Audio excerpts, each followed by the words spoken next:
Hi guys, मेरा नाम है साहिल खन्ना और आज की वीडियो शुरू करते हैं। सबसे पहले न्यूज़ है एप्पल की। तो भाई एप्पल ने एक बहुत ही स्मार्ट स्ट्रैटेजी चुनी है अपने प्रोडक्ट को लॉन्च करने की। एप्पल नॉर्मली जो इवेंट्स करता है वो 2-3 घंटे के करता है और बहुत ज़्यादा हाइप क्रिएट करता है। इस बार उन्होंने क्या किया है, 3 दिन का इवेंट किया है जहाँ पर एक एक इवेंट के अंदर एक एक प्रोडक्ट लॉन्च किया जा रहा है। बेसिकली एक वीडियो रिलीज करी जा रही है और कुछ नहीं किया जा रहा। सबसे पहले उन्होंने iMac रिलीज किया, उसके बाद कल रात को उन्होंने मैक मिनी लॉन्च किया और मोस्ट प्रोबेबली आज रात को शायद वो मैकबुक लॉन्च करेंगे। आप समझने की कोशिश करो, नॉर्मली अगर एक दिन का इवेंट होता है तो लोग जो वीडियोस बनाते हैं, जो हाइप क्रिएट होती है, जो मीडिया कवरेज मिलती है, वो एक दिन की मिलती है। बट यहाँ पर एप्पल ने इसको 3 दिन में डिवाइड कर दिया है, जिसके चक्कर में अच्छी खासी मीडिया कवरेज मिल पा रही है। एप्पल ने अपना एप्पल इंटेलिजेंस भी निकाल दिया और धीरे धीरे करके हर प्रोडक्ट के साथ में कहीं ना कहीं फीचर्स दिखा रहा है कि एप्पल इंटेलिजेंस से आप ये भी कर सकते हैं, ये भी कर सकते हैं, ये भी कर सकते हैं। तो एप्पल की जो ग्रोथ थी ना सेल्स की, वो रुकती हुई दिखाई दे रही थी क्योंकि एप्पल इंटेलिजेंस फ्लॉप होता हुआ दिखाई दे रहा था। ये जो उन्होंने डिवाइड किया है ना इवेंट को, भाई बहुत ही जीनियस मार्केटिंग मूव है मेरे हिसाब से। कई लोग इस बात को शायद समझ पा रहे होंगे, कई लोगों को अभी भी नहीं समझ में आ रहा होगा। लोगों को लग रहा होगा यार 3 ही तो इवेंट है, अलग अलग वीडियोस है। बट बहुत ही स्मार्ट चीज है, लॉन्ग टर्म वाली विजन वाली गेम है। अगर एप्पल इंटेलिजेंस की बात करके चले तो एलिजिबल जो डिवाइसेस है उसके अंदर वो आ गया है। अगर आपके पास में कंप्यूटर है M1 सीरीज वाले तो उसके अंदर आ गया है, आईपैड्स के अंदर आ गया है और आईफोन 15 प्रो से ऊपर वाले जितने भी मॉडल्स है सबके अंदर आ गया है। बस अपना अपडेट करो, सेटिंग्स में जाके उसको अनेबल आप कर सकते हैं। साथ में एप्पल इंटेलिजेंस यूरोप के अंदर अभी आएगा 2025 तक, क्योंकि भाई जो यूरोपियन यूनियन है ना वो कलेश करती है उल्टी सीधी चीजें। इस चक्कर में यूरोप के अंदर डिले के अंदर आ रहा है। अगर हम ओपन एआई की बात करके चलो तो 75% जिनका रेवेन्यू है ना वो सब्सक्रिप्शन से आ रहा है। बहुत बहुत बड़ी चीज है ये। इसका मतलब ये है जो डेवलपर्स है, जो एप्स बन रही है इसके अराउंड, वो बहुत बड़ा रेवेन्यू जनरेट नहीं करके दे रही है। ओपन एआई का जो मेजर बिजनेस है ना वो आप जैसे हमारे जैसे लोग कर रहे हैं जिन्होंने चैट जीपीटी का पेड सब्सक्रिप्शन ले रखा है। डेटा के हिसाब से 5 से 6% जो फ्री यूजर्स होते हैं वो पेड प्लान की तरफ जाते हैं और यही यूजर्स है जिनकी वजह से 75% रेवेन्यू बन रहा है इनका। मुझे लगता था इनका जो एपीआई वाला बिजनेस है वो बड़ा बिजनेस होगा, बट ठीक है, अच्छा है, नंबर्स के हिसाब से बहुत बड़ा है, बट कंपैरिजन वाइज उतना अडॉप्शन नहीं है जितना चैट जीपीटी रेगुलर का है। क्योंकि जो जीपीटी बनाने के ऑप्शन आ गए हैं ना वो मुझे लगता है कि बहुत सारे लोगों के लिए यूजर फ्रेंडली हो गया है। पहले जो बहुत सारी ऐसी चीजें थी जो एपीआई से कोडर का यूज करके होती थी, आज अपना खुद का जीपीटी ट्रेन करो और सारे के सारे काम करा लो। अगर हम CAIT की बात करके चले तो उन्होंने बोला है इस दिवाली 4,25,000 करोड़ से ऊपर का बिजनेस देखने को मिलेगा। दिल्ली के अंदर 75,000 करोड़ से ऊपर के बिजनेस की बात कर रहे हैं वो। एक अच्छी चीज है अगर देखा जाए, मतलब लोग दबा के शॉपिंग करने वाले हैं।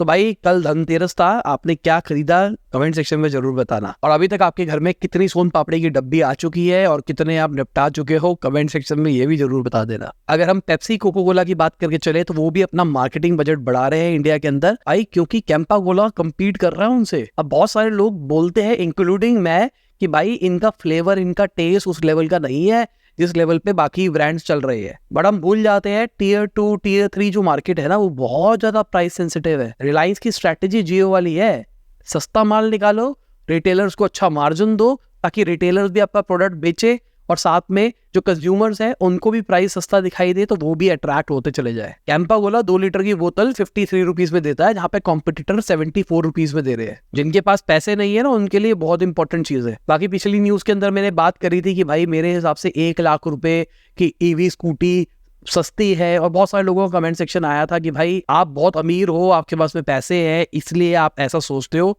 मेरे उसके बाद क्या हुआ, ज़्विटैगो देख ली। ज़्विटैगो देखने के बाद में मेरे को समझ में आया मैं कितना प्रिविलेज हूँ यार। मैंने अभी तक नहीं सोचा था कभी। मेरे को हमेशा ऐसा लगता है मैंने बहुत मेहनत करी है तभी मैं यहाँ पहुँच पाया हूँ, मैंने यहाँ तक पहुँचने के लिए सब कुछ किया इसलिए यहाँ पहुँचा हूँ।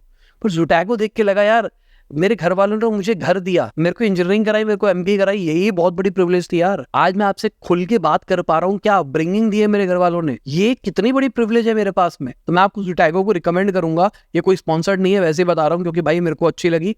आपको ना एक अलग सी फील आएगी। बहुत डिप्रेसिंग मूवी है, एंड हो जाएगा आपको ऐसा लगेगा यार इतनी बेकार पिक्चर है, बट ना वो एक दिमाग में एक छाप दे जाएगी कि यार कितना स्ट्रगल होता है कई लोगों की जिंदगी के अंदर। मैंने हर बार बोला यार मैं लकी रहा, मेरे को उतने स्ट्रगल्स नहीं देखने पड़े, मुझे सारी चीजें आराम से मिली, और मैं कई बार इसमें सोचता था कि यार मेरे को आराम से इसलिए मिली क्योंकि मैंने मेहनत भी तो बहुत करी ना, बट वो देख के समझ में आता है कि भाई नहीं, किस्मत भी एक इंपॉर्टेंट रोल प्ले करती है। आप किस फैमिली में पैदा होते हो वो भी एक बहुत बड़ी प्रिविलेज है। चाहे आप मिडिल क्लास में हो, अगर आप अपने घर में सो रहे हो, इस वीडियो को YouTube पे देख पा रहे हो ना, ये भी शायद बहुत बड़ी प्रिविलेज है। चलो अब ज्ञान की बात खत्म करते हैं, न्यूज़ पे वापसी आते हैं। ओला इलेक्ट्रिक की बात करके चले तो वो ऑल टाइम हाई से 51% नीचे जा चुका है अभी के टाइम पे। ओला वालों ने बोला है कि हमारे 99% जो रेजोल्यूशन रेट है वो चल रहा है इस टाइम पे, हमने सारी प्रॉब्लम सॉल्व कर दी है। मैंने पूछा था अगर जिनके पास ओला है उनको प्रॉब्लम है कि आपके पास में कोई कॉल आई, कुछ आया, बहुत सारे लोगों की कमेंट आई थी भाई हमारे पास तो कॉल नहीं आई, मेरे पास भी कॉल नहीं आई। तो हो सकता है 1% में हम हो, और इस बात पे इन्वेस्टिगेशन भी चल रही है कि असली में 99% रेजोल्यूशन रेट है भी या फिर नहीं है। खाली कंज्यूमर फोरम वाली साइट के ऊपर जिन लोगों ने कर रखी है उसका रेजोल्यूशन रेट है, या फिर किसी स्पेसिफिक आउटलेट की बात कर रहे हैं, या फिर एक स्पेसिफिक फीचर की बात कर रहे हैं। अभी रिसेंटली ओला इलेक्ट्रिक ने अपना ओला डिजिटल ट्विन प्लेटफॉर्म निकाला एनवीडिया के ओमनीवर्स के साथ में, जिसकी वजह से जो इनकी मैन्युफैक्चरिंग स्पीड है वो 20% फास्ट हो जाएगी और उनकी फैक्ट्री के अंदर माल और तेजी से बनेगा। भाई खरीदे तो सही, बेच तो दोगे, पहले खरीदो तो सही, पहले मार्केट में डिमांड तो आए। अभी मार्केट नीचे जा रही है इनकी और लोगों का ट्रस्ट भी जाता हुआ दिखाई दे रहा है। बाकी ONDC की बात करके चले तो वो क्विक कॉमर्स के अंदर एंटर कर सकता है, पायलट प्रोजेक्ट को सेट कर दिया गया है। सुनने में देखो बहुत अच्छा लग रहा है कि भाई quick commerce using ONDC is feasible, क्योंकि ONDC के ऊपर कस्टमर अगर आएगा तो जो भी डिलीवरी वाली कंपनीज है उन्होंने ONDC का टाइप कर रखा है, तो डिलीवरी तो आराम से हो जाएगी।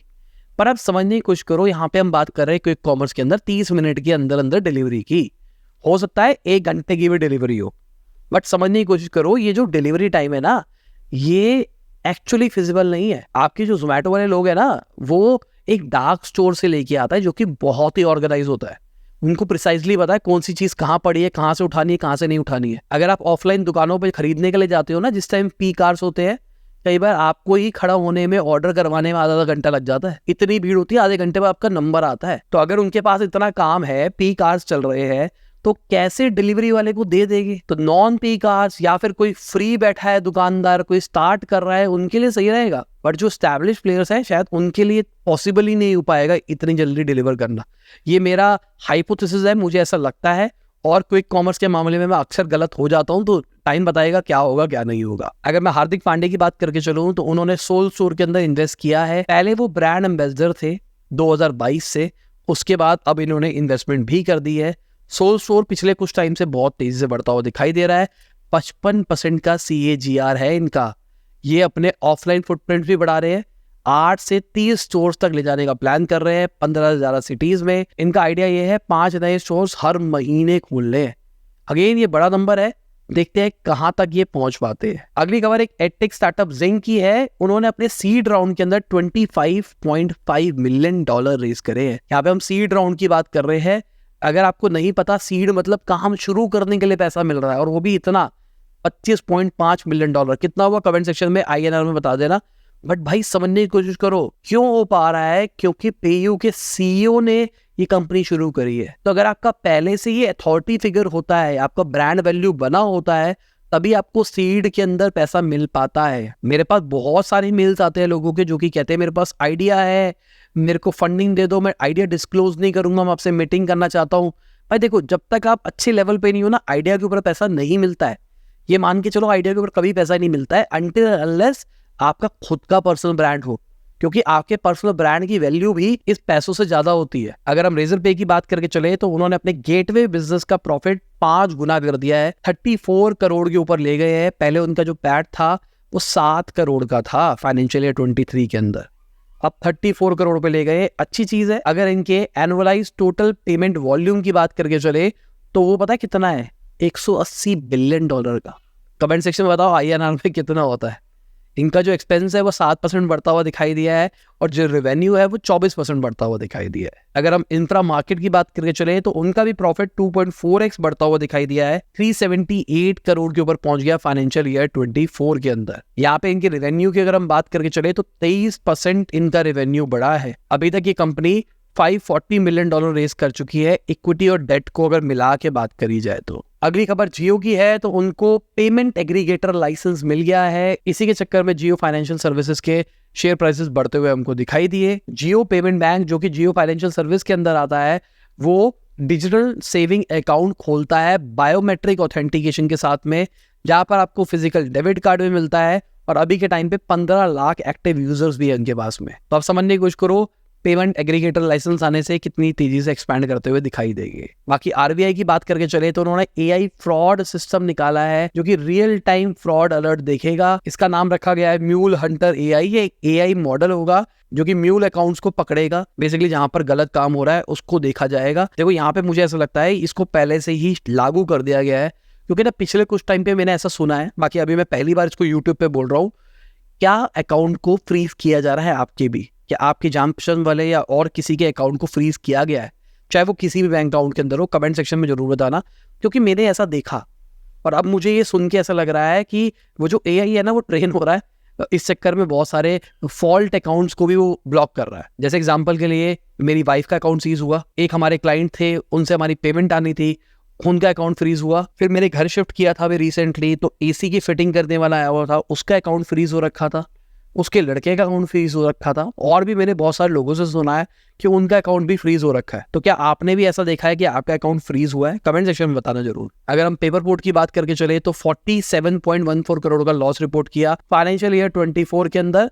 लॉसेस इंप्रूव होते हुए दिखाई दिए 48% से, पहले 90 करोड़ से ज्यादा के इनके लॉसेस थे जो कि इंप्रूव हुए हैं। अगर रेवेन्यू की बात करके चले तो 16% रेवेन्यू में भी राइज आया है और इनके एक्सपेंसेस भी 7.2% बढ़ते हुए दिखाई दिए है। बाकी मार्केट की बात करके चले तो मार्केट का आप देख सकते हैं कैसा रहा, कौन रहा ऊपर कौन रहा नीचे। और इसी के साथ में आज की बिजनेस न्यूज खत्म होती है। तो आपको मजा होगा, लाइक कर देना, शेयर कर देना, कर बताना वीडियो कैसी लगी। बाय, गुड शब, खुदा हाफिज, गुड मॉर्निंग आफ्टरनून जब भी वीडियो देख रहे हैं। जय हिंद, वंदे मातरम और हैप्पी दिवाली। हो सकता है कि इस दिवाली सीजन जब तक दिवाली आ रही है मैं थोड़ा कंसिस्टेंट ना रहूं, क्योंकि न्यूज भी कम आएगी और शायद मैं भी थोड़ा घर के कामों में बिजी रहूंगा, टीम भी छुट्टी पे बनाएगी, तो इस चक्कर में हो सकता है हम न्यूज टाइम पे ना डाल पाए, हो सकता है ना भी डाल पाए। तो चलिए बाय, गॉड ब्लेस यू।